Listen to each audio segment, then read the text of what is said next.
Love should not be confusing. Do not accept mixed messages. Do not accept inconsistency. A person who's into you will show it. They will be into you. They'll make it so clear there won't be any room for you to doubt them. Hello everybody, welcome to my channel, or welcome back if you've been here before. My name is Darcy and this is day 6 of my Vlogmas series. If you've been watching these series, you know I'm doing 12 videos consecutively. Yes, consecutively. Every day for 12 days you'll be getting one video. There's also a fun surprise involved. I will be doing 3 giveaways scattered throughout these videos. They'll be in random videos. There's no pattern to it. I'm just having fun with it. I will announce the winner on the 12th video, and let's get into today's video. So for today's video, we're going to talk about 5 things every woman, especially young women in their 20s, should learn before getting into a relationship. Even if you're in a relationship right now, or you've never been in a relationship, or you've just gotten out of one, whatever phase you are at in a relationship, I think these are 5 things every woman should know to protect their peace, grow, and attract the right person. These are things that can help you in preventing future heartbreaks and vetting the people that you're going to be with. So let's get into today's video. First thing is to know your boundaries, your deal breakers, your values, things you can compromise on and things you cannot compromise on. I've heard so many things about people getting into a relationship, getting into marriage, and that's when they find out that their partners might not want children, or that their partners might be super religious and it's super important to them that their entire family is in that religion. Or you might want to be a stay-at-home partner and your partner does not want that. It's super important to know these things about yourself, and also just as important to communicate it with the people that you are vetting, with the people that you are dating. Because if you strongly believe that children are for you or children are not for you, you don't want to get into a relationship with someone who wants absolutely the opposite thing. Because imagine you're like, oh my god, I gotta have 5 children, and your partner's like, yeah, no, I'm having 0 kids. And now you full-blown into this relationship, you're fully in love, and now you have to break up, or you have to compromise. And I think it's also essential to know what are things you can compromise on.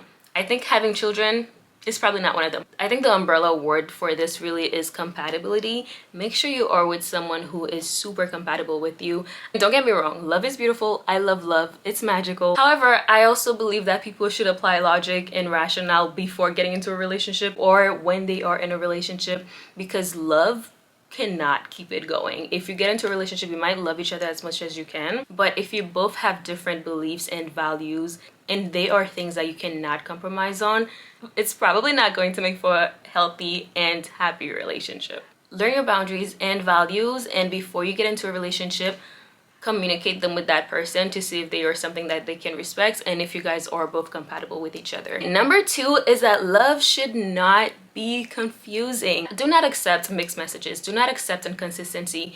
Especially when you're in a talking phase with someone, if they're already proving to you that they're inconsistent, and that can show up through mixed messages, spending days before replying to you. First of all, we're all busy, I get it.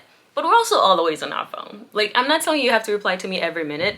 There's no reason to wait 2 to 3 days to reply to somebody. So if you're seeing these kind of mixed messages where maybe they're even talking to you, but they're not making the effort to take you out on dates, they're not the person for you. I know we as women love to think that we're going to be the special person that changes someone. I know I used to think it in high school, but, and I'm gonna hold your hand while I'm saying this, you're probably not going to be the one that changes mine. And that's not because of you, that's solely because a person cannot change until and unless they absolutely want to. You can only keep someone who wants to be kept, no matter what people say. There's probably hundreds and thousands of books telling you this is how to keep a man, but honestly, I don't think there's any way to keep a man. Any man you can keep is because they want to be kept. Any man that does not want to be kept will leave. A person who's into you will show it. They will be into you. They'll make it so clear there won't be any room for you to doubt them. And another thing about mixed messages is people that do that bullying or roasting each other thing.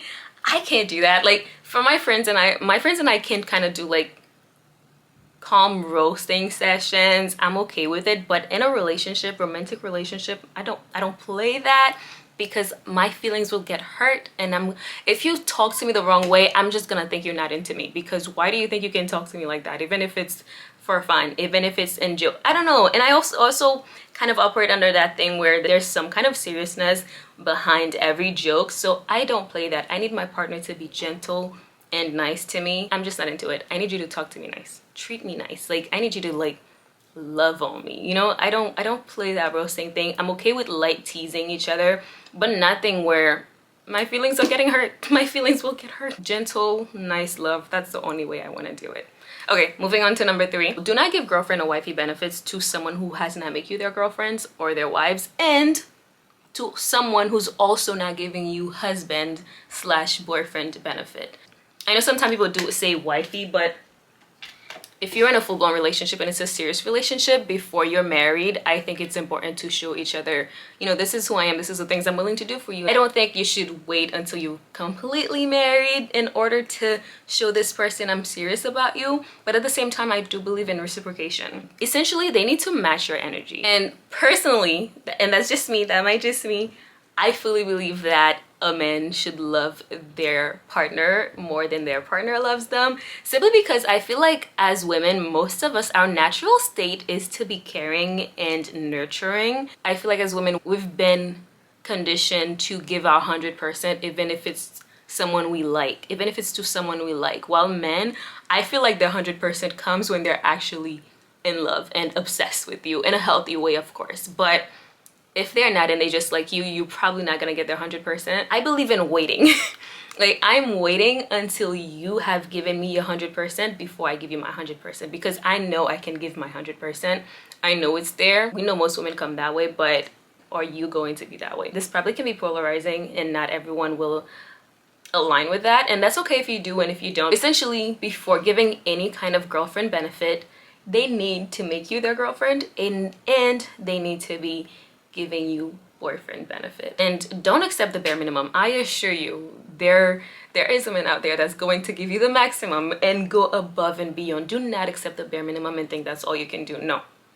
Let's move on to number 4. Learn to spot manipulation, gaslighting, and any kind of controlling behavior. Learn to spot red flags, and I mean the real red flags. In that same sentence, I would say learn yourself, learn your patterns, learn and heal your wounds. Because if you find yourself constantly attracting a certain type of person, I'm not blaming you specifically, but there might be a reason why this person is attracted to you. Maybe you have such a light that shines that you can't tell when there's darkness around, so they are attracted to you, and these kind of people will snuff out your light. They will snuff it out. So make sure you learn these things. Always trust your instinct. If someone is making you question your memories, your perception, your reality, it's likely you're being gaslit or you're being manipulated in some kind of way. If someone is asking you for things that feels outside the bounds of normalcy to the point where you feel comfortable and unsafe, but sometimes they'll tell you, it's how I feel good, it's how I feel safe, it's how I love, do not buy into that. You're being controlled. One of the biggest signs to look out is isolation. If someone is constantly trying to isolate you and take you away from your friends and take you away from your family, run. And when you spot these, do not try to change these people. Like I said previously, people do not change unless they want to, but especially for abusers,